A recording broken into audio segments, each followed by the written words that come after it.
Good morning. Shabbat Shalom, Hebrew Israelite family. Glory and honor to our Father Yahweh, the creator of heaven and earth, the creator of the Hebrew Israelites, the God and Father of Messiah, YHWH, a Hebrew Israelite, who is our righteousness before the Father, the atonement for our sin, and the soon returning King. Glory and honor to the Father, above all, the Most High, and his Son, Messiah, YHWH. Greetings to the awakening 12 tribes of the bloodline of Israel, and to the 144,000 among them, the forerunners of Messiah's return and the establishment of the soon messianic kingdom.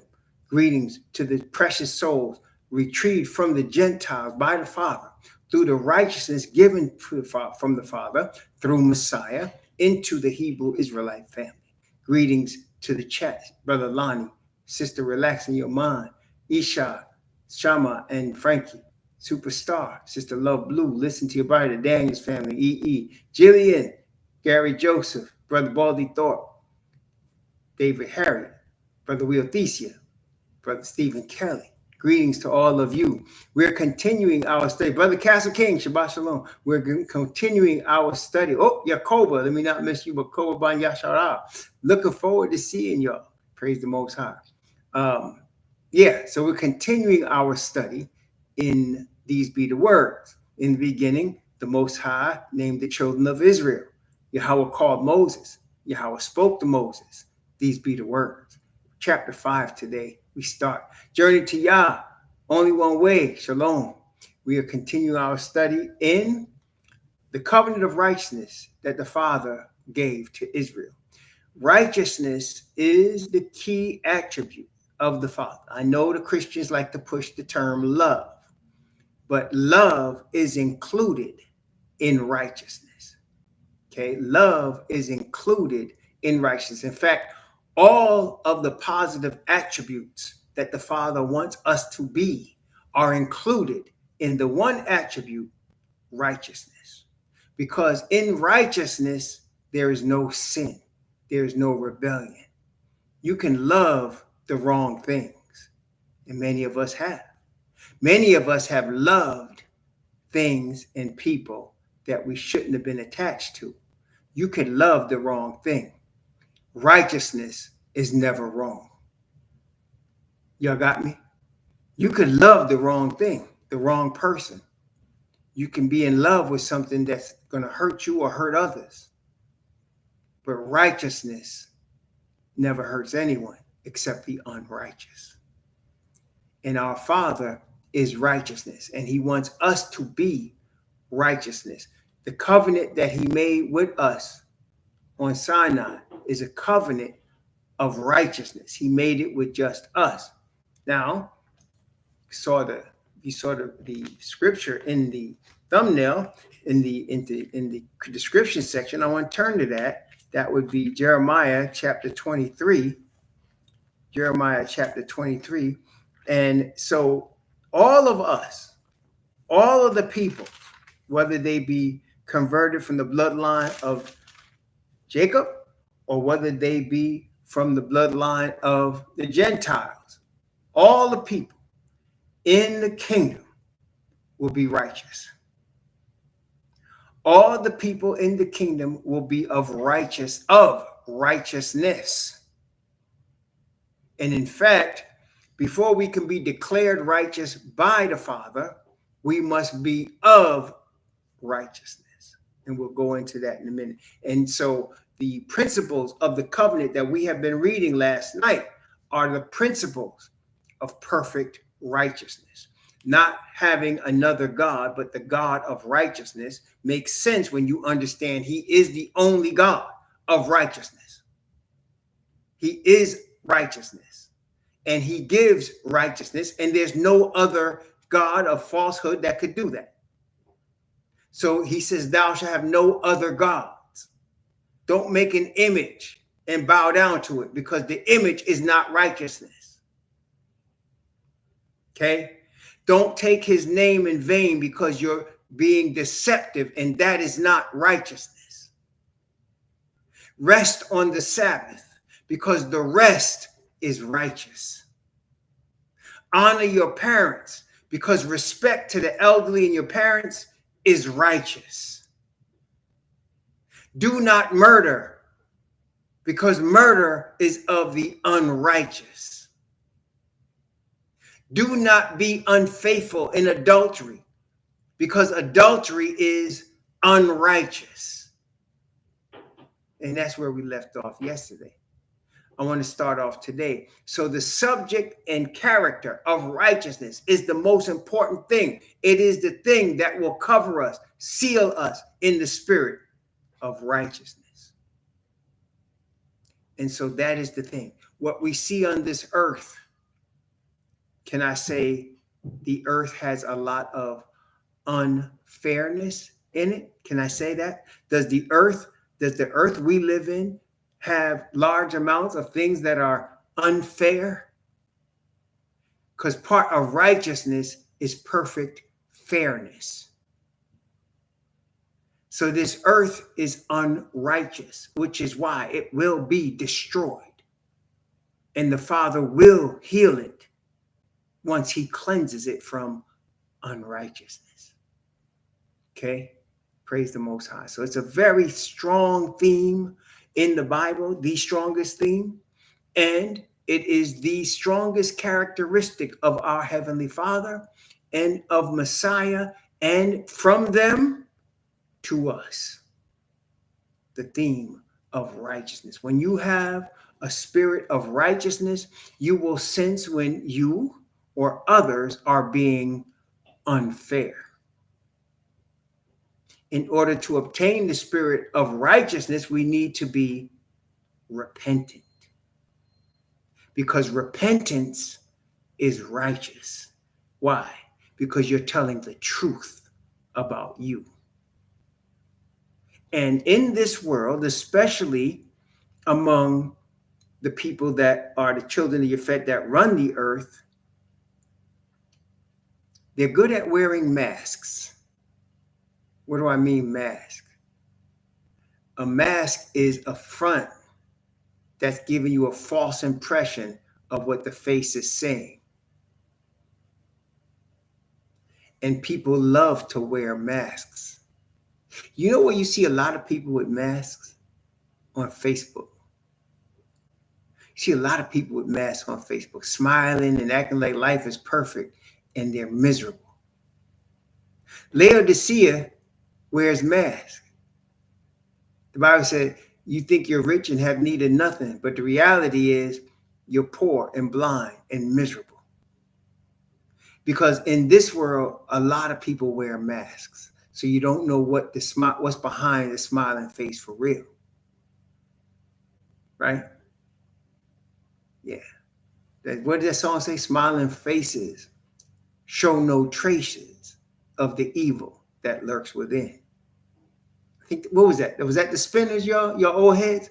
Smiling faces show no traces of the evil that lurks within. Because people wear masks. But when you obtain righteousness from the Father, the mask has to come off. And you're being repentant because you're being truthful and honest with your Heavenly Father. There you can receive righteousness. So that righteousness is not only something we can be, but it's something we must receive.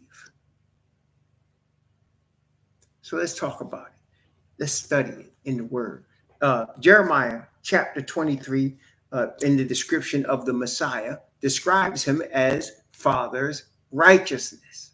Okay, so let's take a look. This is Jeremiah chapter 23, verse 5 and 6. Actually, honestly, these are some of my favorite verses in the entire Bible, because that subject the Most High impressed upon me many years ago, the subject of righteousness and obtaining righteousness. It's the thing that separates falsehoods from truth. It's the thing that makes the difference between the Father and man-made religion. Righteousness, how to obtain it, what does it mean, how to be it. Many religions claim to do things that are righteous, but you can't just do righteousness if you are not righteousness. It's like having a bitter water fountain trying to bring forth sweet water. Ain't gonna happen.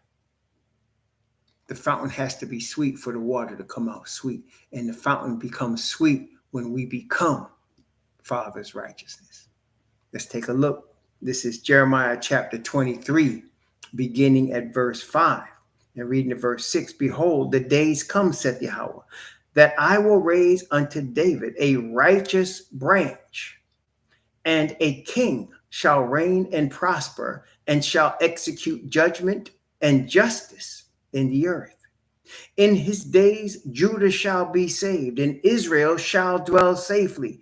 And this is his name, whereby he shall be called Yahweh, our righteousness. So the Messiah is described as the presence of Yahweh's righteousness. That is why he's also called Emmanuel, the Most High with us, because in his physical body, he is Father's righteousness. Okay, so he is righteousness. Again, let's take a look at Gospel of John, chapter 1, and beginning at verse 1. Gospel of John, chapter 1, going to begin at verse 1, from verse 1 to verse 5. We understand from what we just read that the Messiah is Father's righteousness in the flesh. Here we are, Gospel of John, with that in mind. Gospel of John, chapter 1, verse, I'm going to read from verse 1 down to verse 5. In the beginning was the Word. The Word was with Yahweh, and the Word was Yahweh. The same was in the beginning with Yahweh. All things were made by him, and without him was not anything made that was made. In him was life, and the life was the light of men. And the light shineth in darkness, and the darkness comprehended it not. So here Messiah is called the Word. Again, if you skip down to verse 14, it'll tell you that. And the Word was made flesh and dwelt among us, and we beheld his glory, the glory as of the only begotten of the Father, full of grace and truth.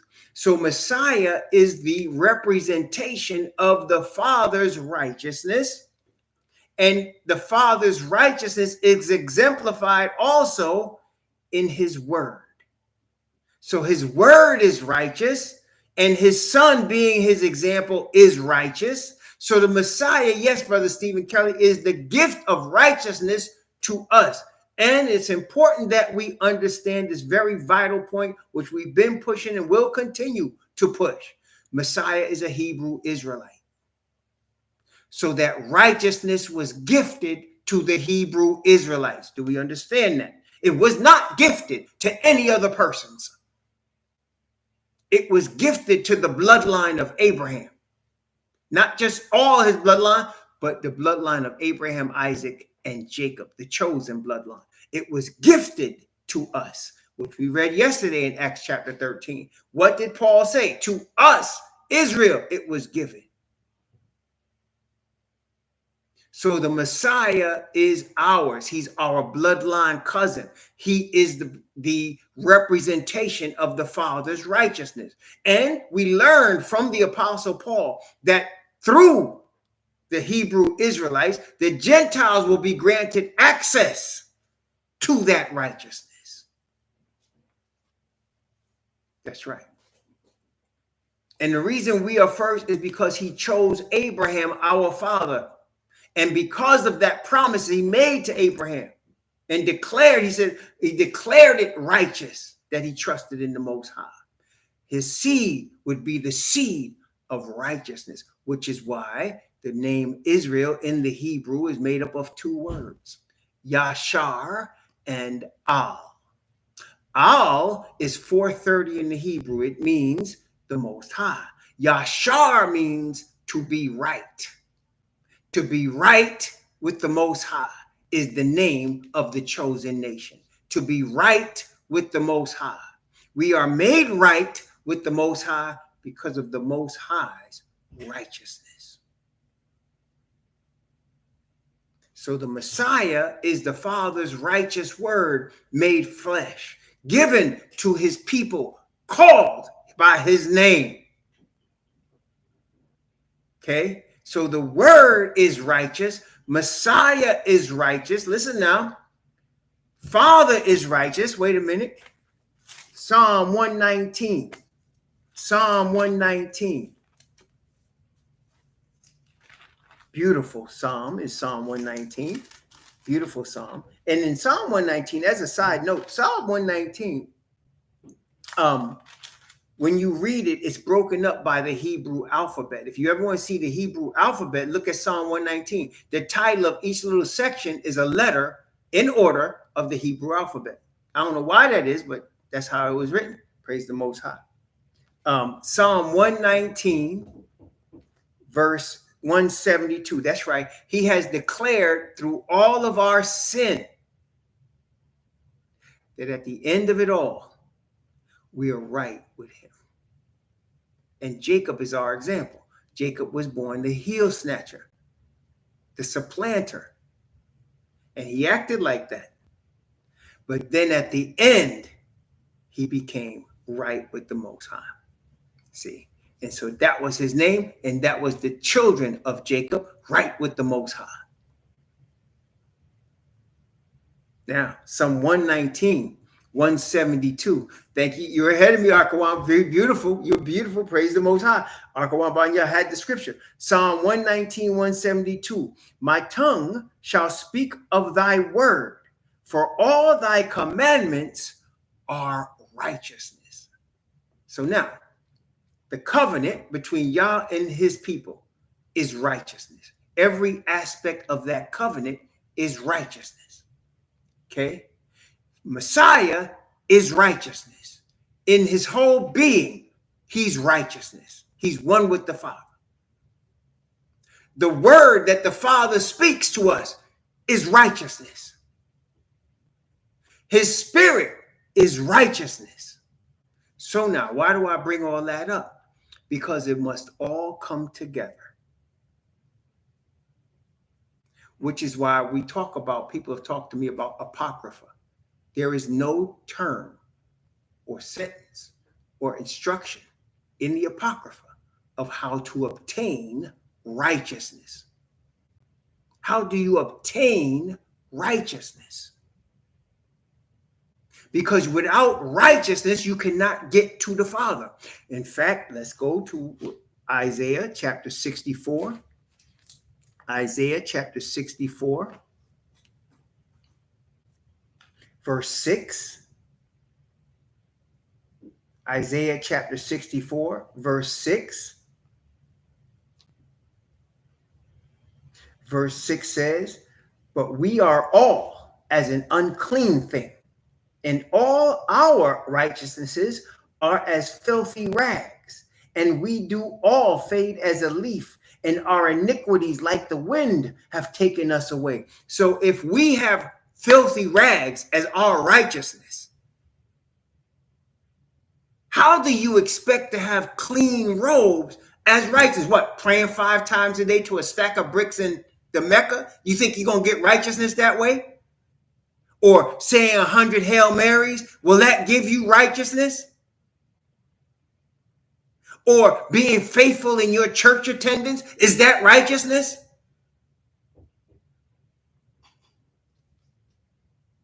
None of it is righteousness. And none of it can help you obtain righteousness. Does the Maccabee Levites beating up Gentiles obtain righteousness? That's what Apocrypha talks about between the Testaments. Is that righteousness?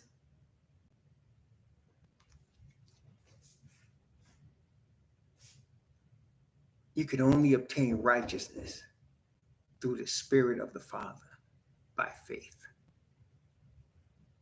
You can only obtain righteousness by confessing your sin to the Father and giving that sin to him in confession and exchanging it, which is why, you ever heard this term?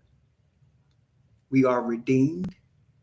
Is that a term that's used in the Bible? Redeemed. The 144,000 have been redeemed from among men. What does that mean, to be redeemed? When you clip a coupon from the newspaper, to go and get a discount on an item at the supermarket, what do? You redeem the coupon. And in exchange for that, they give you the discount. Isn't that correct? So you redeem, you hand in the coupon. And then they'll turn around. If it's a can of beans, you say, okay, I'm redeeming this coupon for buy one, get one free. So then they say, okay,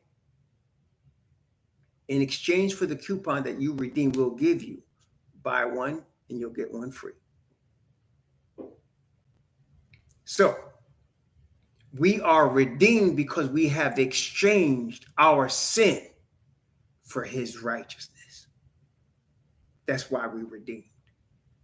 The 144,000 were redeemed from among men. There was a change. Our sin for the perfection of righteousness, which caused the 144,000 to be called virgins, whereas we were called partakers of the whore and dirty rags, filthy rags. But now we've been redeemed from among men. Okay, so Isaiah 64 tells us our righteousness is filthy rags. The Messiah is righteous. The Father is righteous.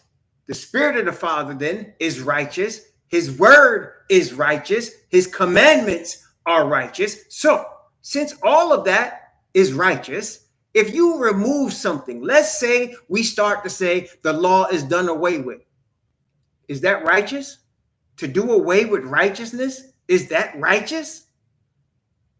So because Jesus loves you, there's no more law. If you take away a stick of righteousness, you just got rid of righteousness. Somebody said, well, this is what they say. How are you going to keep all those laws? You can't.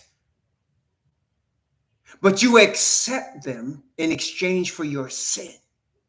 And he gives you the spirit of righteousness that causes you to be declared righteousness because you are now justified. Galatians chapter 2.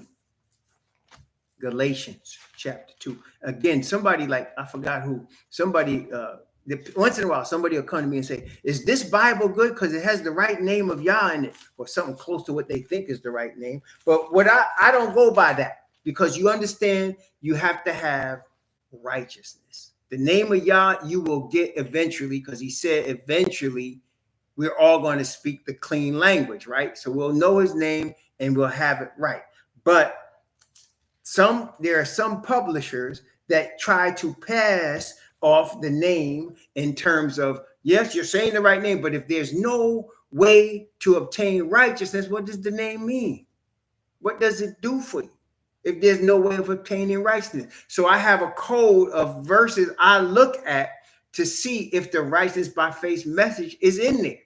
Like you should know, man. Ezekiel chapter 36, 25 to 28. Galatians 2:20. Philippians chapter 3, I think it's 7 through 10.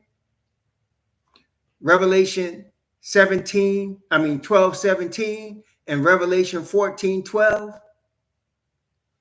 You must have these in there teaching you what righteousness is. And of course, we just read Jeremiah chapter 23, verse 5 and 6.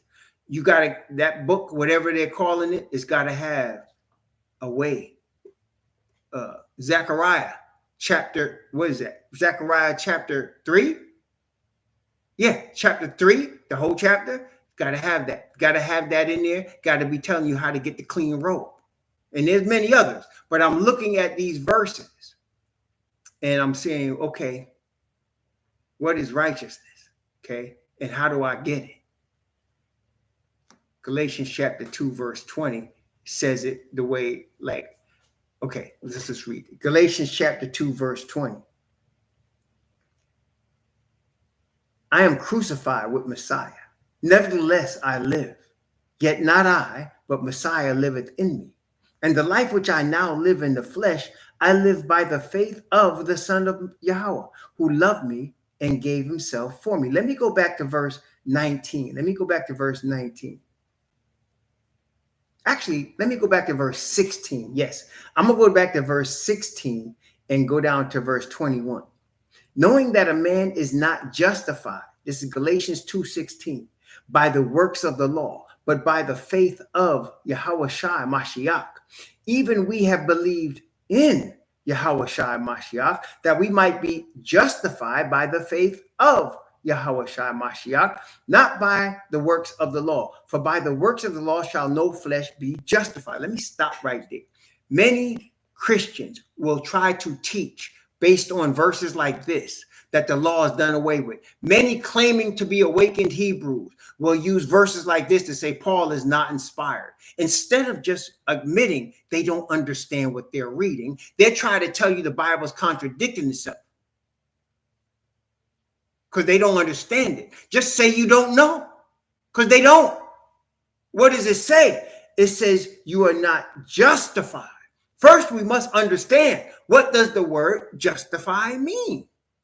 If you were to look it up, and I'm going to get you the exact Greek. I know what it means, but I'm going to get you the exact Greek right now. So I want to get it exactly as this thing is telling us. Let me find that. This is Galatians chapter 2, verse 16.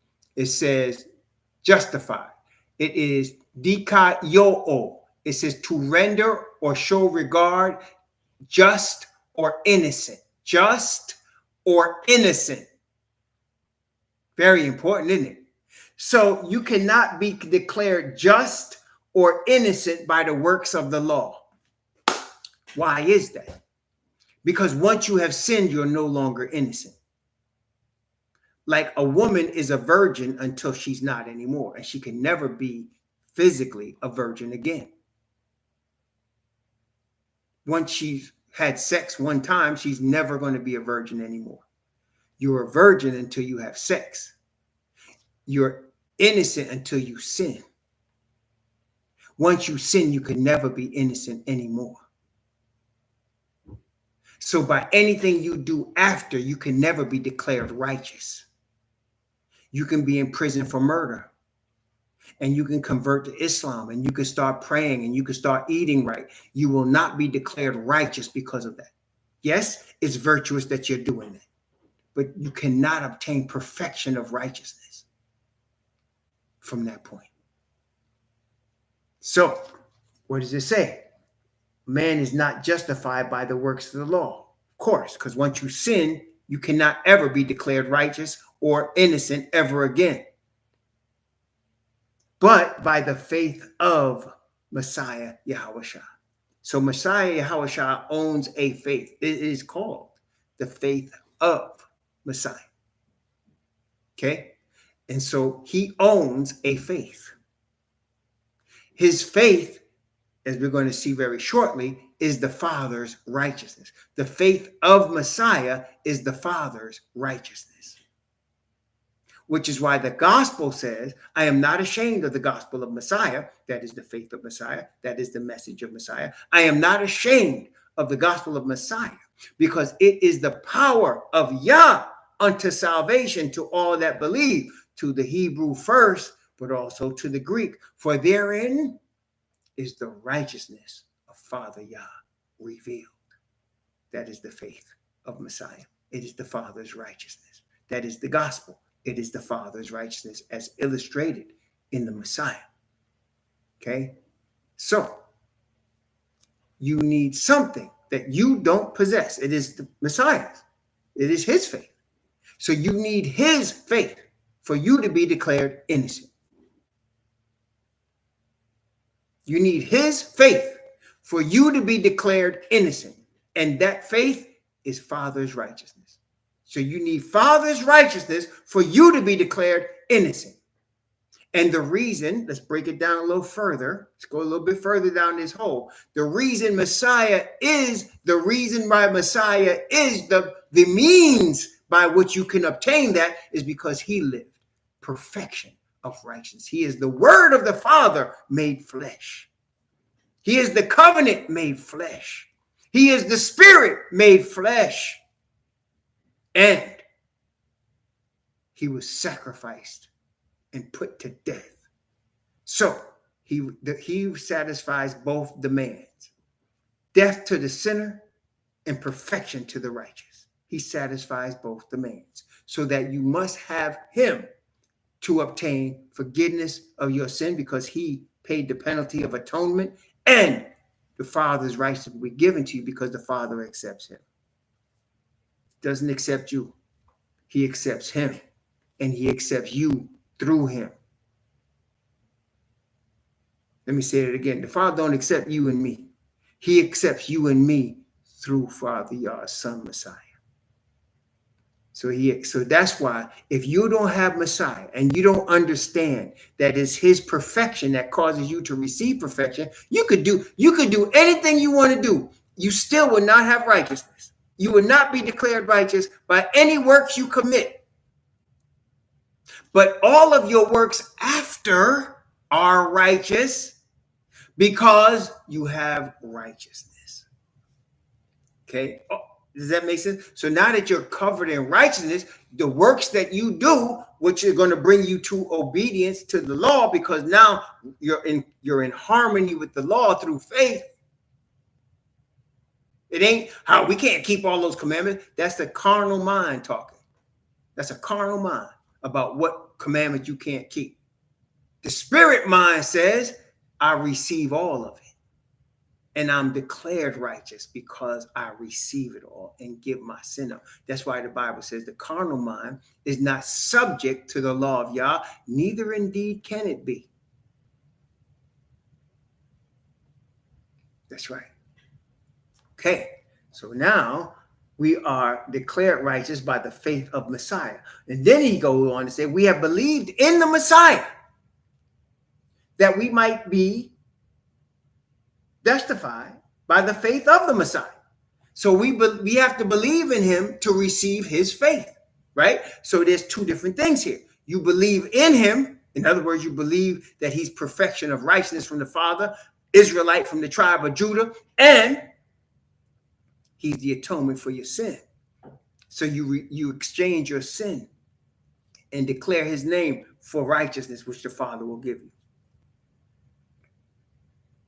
Okay, so you believe in him that you can receive the faith of him, which is the Father's righteousness. Okay, now, verse 17. But if while we seek to be justified by Messiah, we ourselves also are found sinners, is the Messiah the minister of sin? Yah forbid. For if I build again the things which I destroyed, I make myself a transgressor. So if you have exchanged your sin, if you have confessed your sin, if you say, I did this, I did that, I deserve death, but I'm pleading righteousness from the Messiah, and then you go back and do those things again, is that because of the Messiah?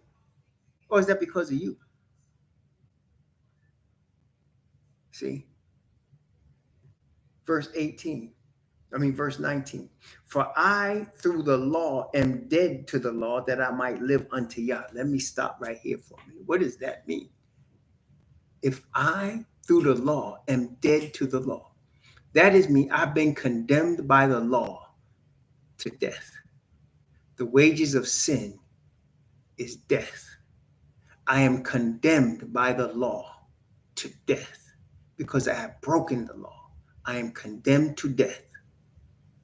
So therefore, the person that carried my sin, me, is condemned to death. But so now I'm dead to the law. So now I confess my sin, and the Messiah's death takes my place. And now I live, but not because of me. I live because I've been granted righteousness. That's right. And the whole operation of me confessing my sin and being redeemed and receiving the righteousness is an act of grace, because the Father did not have to do any of it. He did not. He's not obligated to save us. He's not. But he chose to do it. His choosing to do what he's not obligated to do to redeem us is grace. Him choosing to do what he's not obligated to do is grace. And that's what he teaches us, to have grace with each other. Sometimes we're not obligated to forgive somebody. If they hurt us, you're not obligated to forgive them. But you have received the spirit of grace. And that power and spirit is what causes you to forgive somebody. And we know very well the people that hurt us the most are the people that's closest to us. Right? That's the way it really works. The people that hurt us the most, somebody that's a stranger can call me names and I don't care what they say. I really don't. But if somebody that's close to me, one of my children, my wife, somebody that's naturally close to me, they can get to me because I love them more than a stranger. Okay, they can get to me, and that's the issue. That's the ties that bind us are so close. A parent can be a negative influence on their child because there's a natural tie that comes from the parent to the child. That's why as parents, we got to be very careful of how we handle our children because our influence is naturally strong and can work for good and it can work for evil. And we have to understand that. Lots of parents today are so self-centered. They don't care about how their influence is negatively affecting their children. But we have to understand the Father loves us like that because all of us are his children. So we can hurt him, which is why our punishment as Hebrew Israelites have been so strong. We worship other gods and we hurt Father Yah. He said, okay, I'm going to fix you for that. Okay, praise the Most High. So I am dead to the law that I might live unto the Father Yah. I am crucified with Messiah. Nevertheless, I live.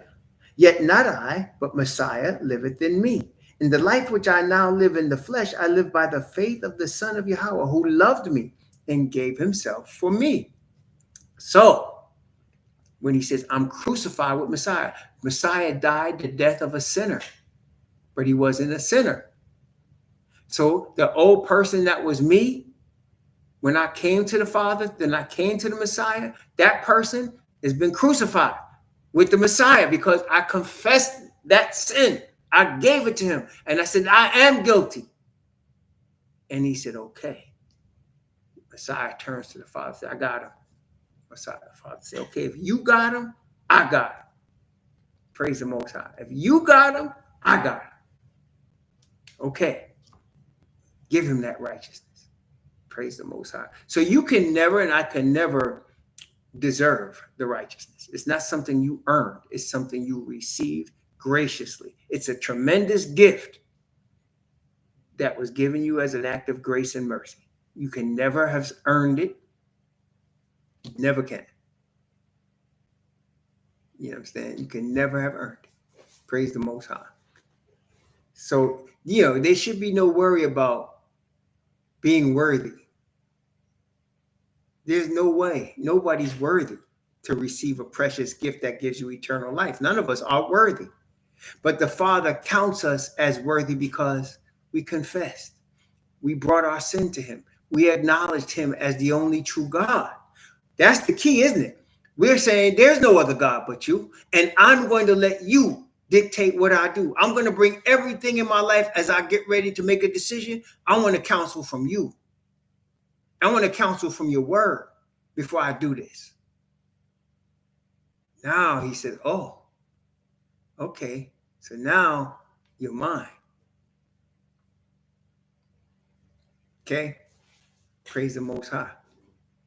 All right. So now these principles, if removed, are no longer his word. So his word is righteous. His spirit is righteous. Messiah is righteous. Him himself is righteous. And he's offering us his righteousness. So now if you start to remove his word or you start to try to change his word, you just messed up perfect righteousness. And you don't have it anymore. And Adam was covered in light, perfect righteousness. He sinned. He lost the light. What did he do? He tried to cover himself up with fig leaves. He tried to replace the lost righteousness with his own.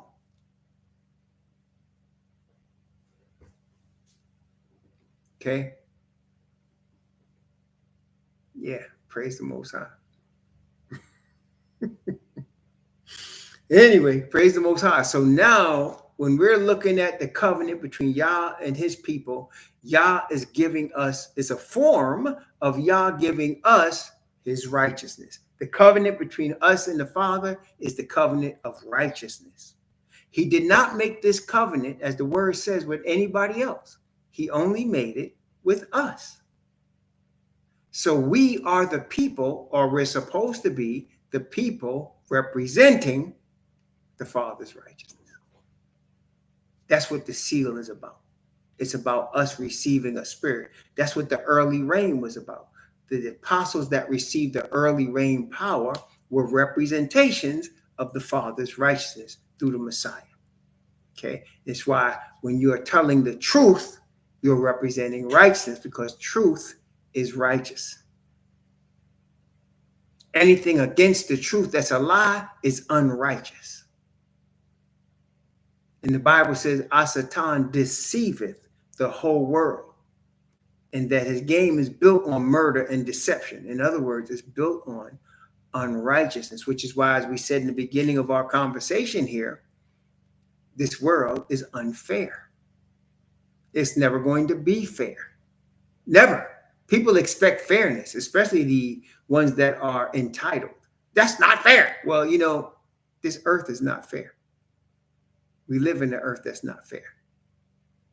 In the kingdom, nothing but fairness. But on this earth, it's not fair. Nothing's fair. People that are starving that shouldn't be, and there's people that are living large and shouldn't be. But that's the earth that we live in. It's unfair.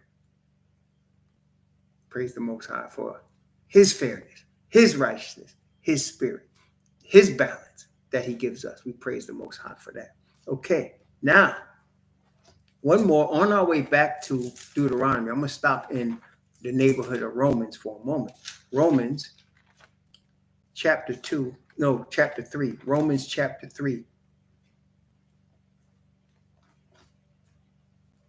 I'm going to read verse 21 and 22 just to sew this part up. 21, 22, Romans chapter 3. But now the righteousness of Yahweh without the law is manifested, being witnessed by the law and the prophets, even the righteousness of Yahweh, which is by faith of Messiah Yahushua, unto all and upon all them that believe, for there is no difference. So this is giving you the definition of the faith of Messiah. It said, the righteousness of Yahweh, which is by faith of Messiah. So Messiah's faith is the Father's righteousness. So we are being declared innocent because of Messiah's faith. The Father's declaring us innocent because of him. Praise the Most High. He is the Father's word, the Father's covenant made flesh, which is why Malachi calls him the messenger of the covenant. That's Messiah. He is the messenger of the covenant. Okay, praise the Most High. See, people like to use these terms. I've heard them call men messengers of the covenant. That's blasphemy, man. Ain't no man messenger of the covenant. Messiah is the messenger of the covenant. Praise the Most High. All right. Now, let's go back to Deuteronomy and finish what we were starting last night when we're looking at the principles of the covenant of Yah, which are principles of righteousness, which he gave only to his chosen ones, who he has declared to become his righteousness. Praise the Most High. Because Messiah is the Father's righteousness, all his cousins can be the Father's righteousness as well. Does that make sense, y'all? Because the Messiah, our cousin, our bloodline cousin, is the Father's righteousness, he representing all of us. He repping all of us. Praise the Most High on behalf of the Father. Praise the Most High. So the Father has, through Messiah, declared us also to become his righteousness, which is why we see in Zechariah, right? The high priest had a nasty, filthy robe on. They said, take that off him, give him a new robe. Give him a fair mitre on his head, crown. Give him a white robe and a fair mitre. Beautiful.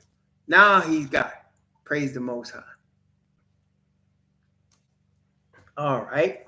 Deuteronomy chapter 5. We stopped at the 7th commandment.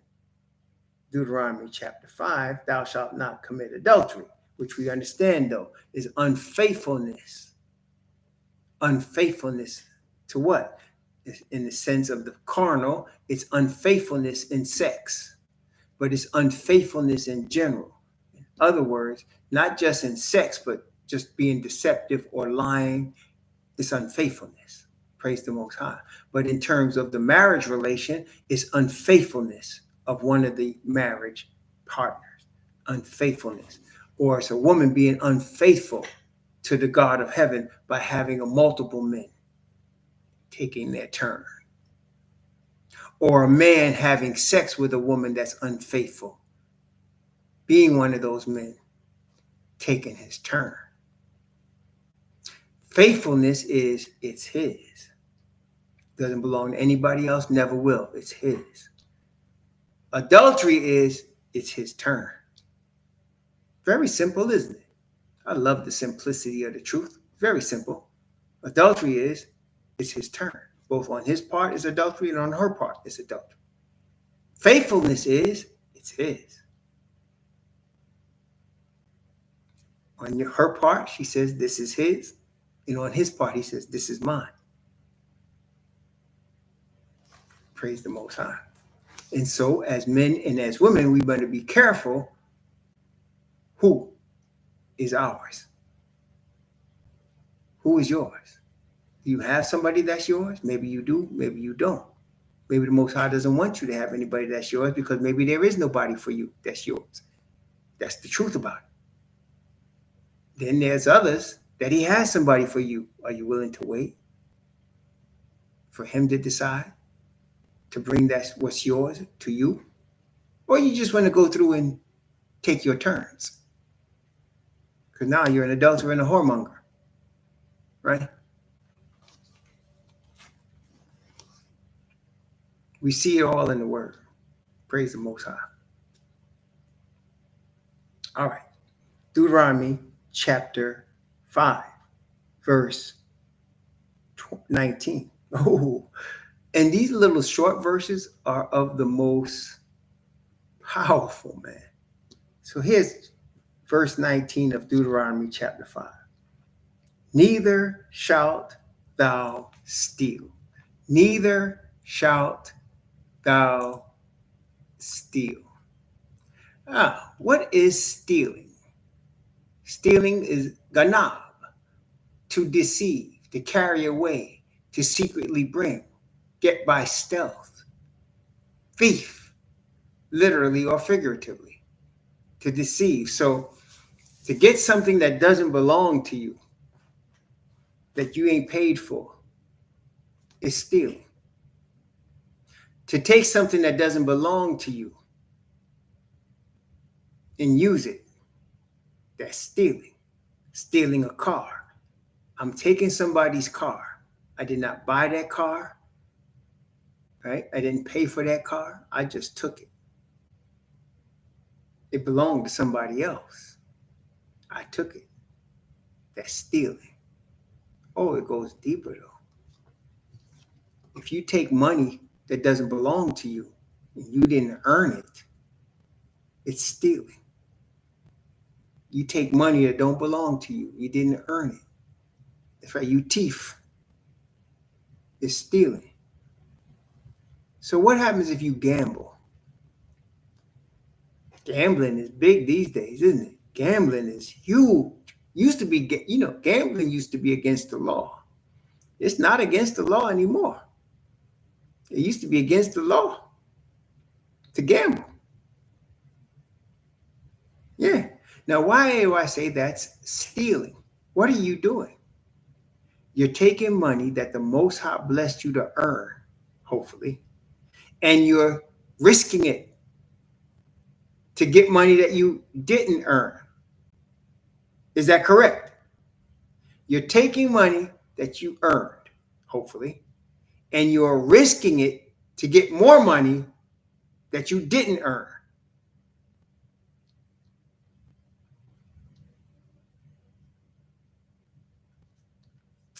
There you go. That is stealing. If you took money that you earned and you bought a piece of real estate with it, now that real estate is yours. It's in your name. That's not gambling. Even if it's a piece of real estate, you're thinking, well, maybe I could flip this real estate later. That's the risk, but you still own the real estate. If you gamble on a number or a game and you put $50 and you lose, you just lost money for nothing by risking it on something you didn't earn. And let me tell you something about gambling. The people that are the owners of the gambling institution are not in business to lose money. So in a gamble, somebody always loses. Somebody always loses. Some people win, but most people lose. So when a person buys a lottery ticket, for example, they give you the odds of winning, right, on the ticket. I think if I remember correctly, they do. It's been a while. I haven't bought a lottery ticket in like 40 years, but because I've been too poor. But I think the odds are 1 in 100 million or something like that. So you're risking the money that you earned or on 1 in 100 million chance of winning. So what is the chance? Let me ask you all this. If you go out and work 40 hours next week, what the chances are, would you say, that you're going to get paid for that 40 hours that you worked? You traded, and you have an agreement to trade your labor in for an hourly wage. Let me put it that way. You have an agreement, which all of us do. When we work for somebody, you're agreeing to trade your talent in for a wage. Okay, so if I'm working for an electric company, if I'm working in IT, I'm trading in my IT skills, and we're agreeing that my IT skills are worth a certain wage. I'm trading in my carpentry skills. I'm on a job site building a building, and your agreement is I'm going to work 40 hours a week in the skills of carpentry or electrician or plumbing in exchange for a wage. So I'm trading in my talent and ability and using it to help do something for your company. In exchange for that, we've agreed on a price, what that is worth. So now you've earned what you are being paid because you have an agreement on the pay. That's not stealing. Now, if you worked and they didn't pay you, they just stole from you. My wife and I used to have this discussion all the time. They don't pay overtime. So I could ask her, I said, why are you still working? It'd be past time. And she's like, I got to get this done. I said, but you're causing them to steal money from you. You're not getting no money for the extra time you're putting in. They don't, you know what I'm saying? They don't care. And employers do it all the time. They'll give you a wage and they're expecting you. They don't say it, but they're expecting you to work more than the 40 hours. Especially if they give you, what do they call it? They give you a standard wage. So no matter how many hours you work, if it's 30 or 50, you get paid 40 hours. So they want you to get 40 hours and they want you to work more than that because then they're stealing from you. And they're making you, they're squeezing more out of you to get free labor. And you're afraid to lose your job, so you give them the free labor. That's what happens every day in the United States. Okay? And so corporations get rich by not just hiring people, but stealing from them. Okay? They get rich by stealing from them. They give you a set salary. Your salary is $60,000 a year. And your $60,000 a year salary, they tell you it's a 40-hour work week. You're going to work 9 to 5 from Monday to Friday. But then they say, you know, we need you this weekend. And you ain't getting paid more than the 60 hours, 60,000. They say, you know what? We got something going on. We need you to stay a couple hours. You mind staying a couple hours tonight? You mind staying until 6? That hour, you're not getting paid no overtime. You're just getting 60 grand, regardless. Now, yes, Ark, some people get the overtime, but I'm talking about companies that steal from you. They're companies that steal from you. Yep. You're supposed to get paid time and a half. Isn't that right? That's righteous. You earned that. But not all companies do. I know if I worked on weekends or if I stayed late to do something, I'm not getting no more money than the salary they giving me.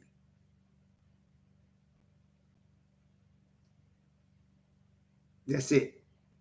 And the implication is if you don't do it, you might not have a job. So they'll steal from you. You try to avoid it. That's why I tell my wife, they're not demanding that you stay to 6. What are you staying till 6 for? I got to get this done. You letting them take you. You can't do that. Okay, so that's stealing. Gambling is stealing. Working more than you're getting paid for is stealing on the company's part, right? Or if you're getting 40 hours, you're working to get 40 hours, and you slip away always. You're getting 30. You're doing really 30 hours, and they're paying you 40, right? So now you're stealing to them too. So it works both ways. It works both ways. Okay, it works both ways. That's how they do it. All right, that's how they do it. So thou shalt not steal is a little deeper than people understand. Thou shalt not steal. Okay, because you're getting something you didn't earn, or you're working for something that somebody's not paying you that you did earn. That's stealing. That's stealing. All right. Verse 20. Neither shalt thou bear false witness against thy neighbor. False witness is what we commonly refer to as a lie. Ooh, let's look at this a little bit. The Messiah said that the devil was a liar from the beginning. So when somebody is called a liar, what are they doing? By definition, they are bearing false witness. So the devil is continually bearing false witness. He's lying. He's a liar. The news media are continually bearing false witness. They're always lying to us. So part of what they do is they give you part of the truth and they mix it with false witness. For example, there was a young 18-year-old boy. He stole a car. Cops were chasing him and his friends. He jumped out the car. He was running away. The police officer jumped out his car and said the young man had a gun and that he felt like the young man was threatening his life, and he shot the young man in the back, and the young man died. So the news reported that the young man was shot and killed. That was true. But they also reported that the officer was defending himself. That was bearing false witness. He was not defending himself. That boy could have kept on running. He wanted to shoot the boy. So instead of telling the truth, I panicked, I was scared, and I shot him. He said, I thought my life was threatened. I thought he had a gun that he was pointing at me, none of which was true. So they mixed the truth, he was shot, with the lie, he was pointing a gun at me. I was defending myself. Right? Like, what's that boy's name? The boy that had the hoodie in Zimmerman. So Zimmerman said, I felt my life was threatened and I was standing my ground to protect my home. The boy was just walking through the neighborhood with Skittles in a hoodie. Trayvon Martin, right? So the truth was Zimmerman shot and killed Trayvon Martin. That was the truth.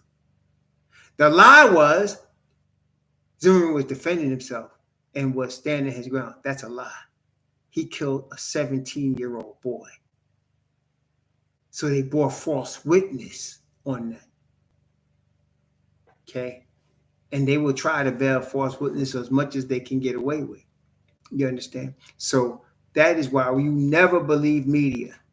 They'll always have an angle. And what they're trying to do, please understand this.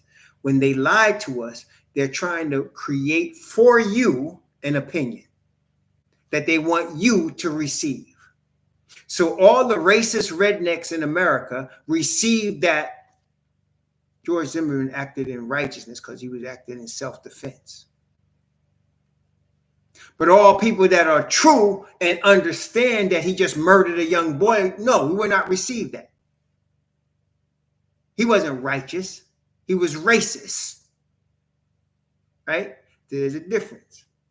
So that the people that are working with Satan, Satan, they receive lies.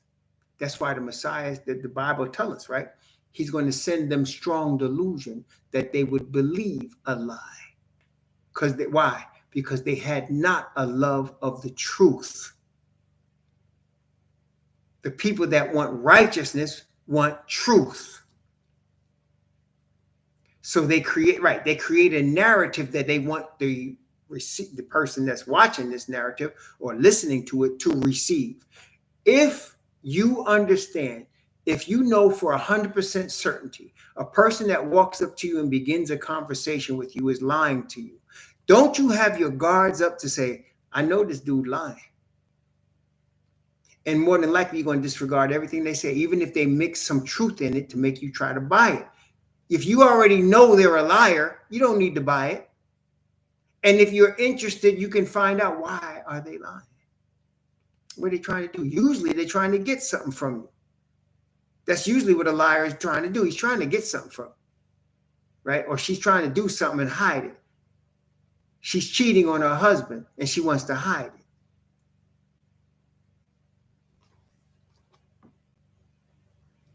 So she's lying. She's bearing false witness. Or he's cheating on her and he wants to hide it. So he's bearing false witness. See? So bearing false witness is to lie.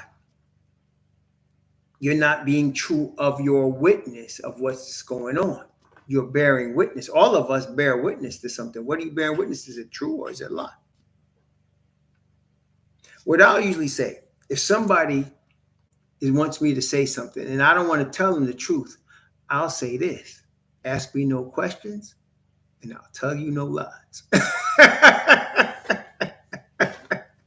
Ask me no questions and I'll tell you no lies. See? Praise the Most High. So, bearing false witness is deep, man. It's a principle of righteousness, because the righteous tell truth. Righteousness is truth telling. Truth and righteousness are together. Righteousness and truth are truth telling. Well, you know, Brother Lonnie, I used to think that, and it appears to be true, that people lie for no reason, but sometimes lying becomes a habit. And oftentimes a person is lying, or they start to lie out of fear. I was scared that my father would hurt me, so I would lie to him. Did you do that? Nope. Nope. Not me. Me and my brother sitting at a kitchen table with my dad, and my father said to my brother, do you smoke reefer? Yup. Because my brother was like, I'll just take the behind whooping. You want to do it? Just go ahead and do it. Me, I wanted to avoid that pain. So he said, do you? I said, nope, not me. Lying my face off because I was scared. So a lot of times people lie because they're in fear, right? They lie because they're scared. That happens a lot. Sometimes people lie because they want something from you. Sometimes they lie because they're scared. And sometimes, like I got a cousin, it's just in his DNA. He just been doing it all my life. And so he's just going to lie because that's what he does. But it started him lying because he was scared of his mother, my aunt, who was very violent, very violent. She'd have been arrested today. So he started lying because he was scared of her. So he would always lie. Did you? Nope, not me. I ain't do. One time he came over and I had $7 in my drawer. And before him and my aunt left, I just happened to, My wife tell you this day, if I got cash, I keep looking at it and counting it. So I went to my drawer. It must have started when I was little. I went back to my drawer. My $7 was gone. And I came upstairs and I said, Daddy, my $7 is gone. He said, your $7 is gone. And my aunt looked at my cousin and said, you took that $7. He said, no, I didn't. I ain't had nothing to do with the $7. I ain't take no $7. And in his pocket was $7. And immediately, and I mean, as soon as he took that money out of his pocket and gave it back to me, as I grabbed the money, her hand was attaching itself to his face very violently. And that's why he would lie. He did steal the $7, but he was scared of what would happen as a result of being caught for good reason. See? Yeah, so that's why people start to lie, and then it becomes a habit, and then they grow up becoming liars all the time. Continual, habitual liars. Like my cousin, he's an habitual liar now. My aunt's been dead. Ain't nobody bothering him, but he'll still lie to you. Okay, he'll still lie to you. Yeah, that's what I'm saying. It's out of fear a lot of times. People lie out of fear. And then, of course, there's Asatan. He lies to deceive for the purpose of deceiving people. That's the purpose. Lies always deceive, but his purpose is to deceive. It's not nobody did anything to him. It's not that he's scared of anything. He's trying to deceive you. Okay, period. That's right. That's right. Thesia is right. A lie can travel halfway around the world while truth is just putting his shoes on. That's true. Oh, man. Praise the Most High. Thou shalt not steal. Thou shalt not bear false witness against thy neighbor. Verse 21. Neither shalt thou desire thy neighbor's wife, neither shalt thou covet thy neighbor's house, his field, or his manservant, or his maidservant, his ox, or his ass, or anything that is thy neighbor's. People get jealous, and they want what you have. It always bothers me or surprises me. Somebody said, well, so-and-so got robbed and somebody took $5,000 from them. And I thought to myself, why are they carrying $5,000 in their pocket? That's what always, or somebody said, they just got their necklace stolen and it was worth $20,000. I said, why are you wearing a $20,000 necklace in the street? Right? But people, again, going back to a group called MOP, if you know, you know, ante up. Ante up. Oh, you gonna be flaunting it and I needs it? I'm $999,000 short of $1 million and I need it? Ante up. That's what they doing. Because you flash it, somebody wants it. So we are taught if somebody has something, that's theirs. Don't covet what's not yours. That's theirs. Let them have theirs. Okay? That's right. Today, people be seeing you walk around with them thick jewelry. I'll be like, oh man, you can't walk in the street with that. See, I'll be seeing people come to some of the basketball games with jewelry you can see is thick, right? I'll be like, I hope they have bodyguards. I hope they came in the limo. The bodyguards was both sides are coming behind them and in front of them in the limo, armed, because if you walk in the street with that, it's getting tough, right? Because there's people in the street that need that, and they will let you know they need it. But we, as Yah's chosen ones, we let them have what they have. That's theirs. We don't want to covet what's not ours. Oh, that wife is fine. Man, leave her alone. That's it. Imana brought up yesterday, he said, if you look at, people misinterpret what the Messiah said. Listen here. When a man has sex with a woman that's not his, he doesn't do it without first thinking about it.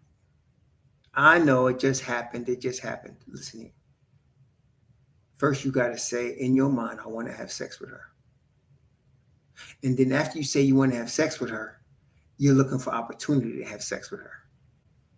That's how it happens. That's why Messiah said, if you're looking on her to lust after her, you've already committed adultery, because all you're doing is missing opportunity. You could look on a beautiful woman and say, dang, I'd like to have that. But if you're alone with her, you don't want to touch her, you don't want to see her, you don't want no parts of it. That's not adultery. That's just your eyes seeing. You see it. But when you make the decision, man, I'd like to have sex with her, and then you get the opportunity, you're alone with her, both your spouses are gone for the weekend, and you're hanging out, and you do it, that didn't just happen. You were already thinking about it. You just lacked the opportunity to do it. There are a lot of people that would be adulterers if they had the opportunity.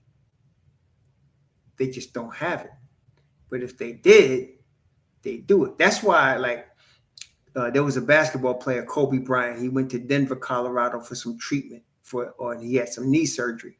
When he was in the hotel, a maid came up to him. You know, she hit on him. She had sex with him in his room. Then she tried to sue him. First, when she couldn't get money from him, she declared that he raped her. Typical. And so he said, I am guilty of adultery, but I did not rape that woman, which turned out to be true. So I remember I was working in a firm. I was the only Hebrew in the firm. It was all children of Yhwh. There were 60 of us, 59 children of Yhwh. And a lot of them were adulterers. And I knew it. And they would say, man, how dare he do that to his wife, blah, blah, blah. And I said, without casting the blame on them, because I know they was also cheating on their wives. So I said, so have you ever been 20 years old before? And I said, so were you a horny young man when you were 20? And they were laughing. I said, no. Were you? And I said, so let's imagine you're 20 years old and you got $20 million in the bank. And all the world of females know that you got $20 million in the bank. And they come at you. Anything you ever desired comes at you. And you're 20 years old and you're a horny young man. You gonna say no? Or could you? Because that's Kobe Bryant. That's him.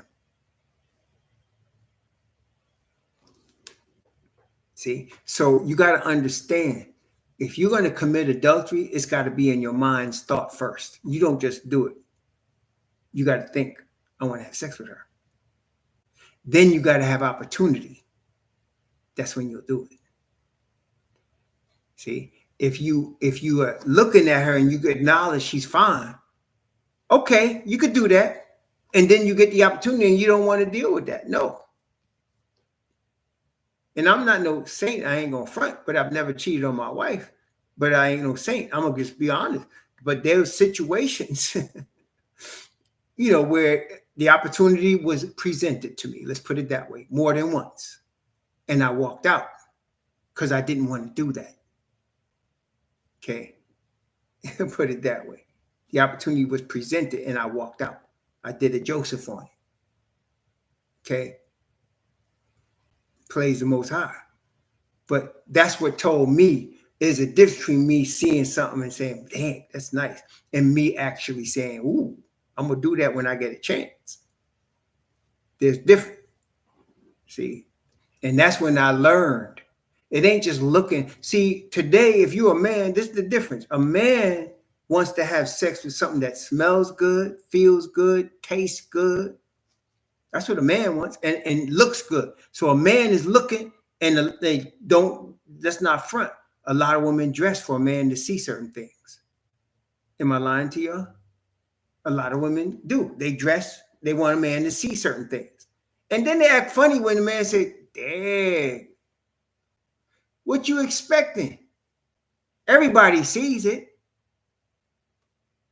It's there to be seen. That is why on YouTube, women that be showing their bodies be having the millions views and thousands, hundreds of thousands of subscribers. They showing themselves because they want men to see it. That's the whole point. But there's a difference between we seeing something and acknowledging, yeah, oh yeah, that's nice, that's my style. And me saying, I got to go get it. Two different things, y'all. Two different things. Okay. So yeah, that's what Messiah meant. He said, you got to, if you think to lust after her, in other words, you want to go have sex with her, you just don't have the opportunity yet. That's adultery, because you're just missing the opportunity. That's all that's stopping you. If you say, man, she's fine, but man, I ain't go. No, I got my wife. I'm not going nowhere. You just seen something that's nice. That's all. You're seeing something that's nice. Nothing wrong with that. You go and see it. That's what I couldn't understand for a long time when I first became a Christian. How you going? And the friend asked me and him was, I think I was 20. We both about the same age. We walking through the streets of New York City in July. And if you ever been, you know what I'm saying? So we walking, he said, I don't know how you could see all these women and not want them. And I thought to myself, how can I see all these women and not want them? For real. But you can see it. It's there. What you supposed to say? I don't see it, man. I don't see. Come on. You see it, but are you going to use the opportunity to go get it? That's where your problem starts. And a lot of brothers, unfortunately, do. Okay, unfortunately. Okay, praise the Most High. Yeah, praise the Most High. Okay. We'll take a break now. We at verse 21, and as you can see, we're taking our time here, as we try to always do, and get deep into the points what the scripture is saying. In this case, we're looking at the covenant of righteousness between the Father and his chosen people, who he has chosen to become his righteousness. He has chosen us to become his righteousness. Praise the Most High. So, yeah, we just stop here. Deuteronomy chapter 5, we stop at verse 21. We'll continue in Deuteronomy chapter 5 after the break. Praise the Most High. And the covenant of righteousness between the Father Yah and his chosen people, right with the Most High Israel. May the Most High bless you and keep you. May he cause his face to shine upon you and be gracious unto you. May he lift up his countenance upon you and give you peace. Sure.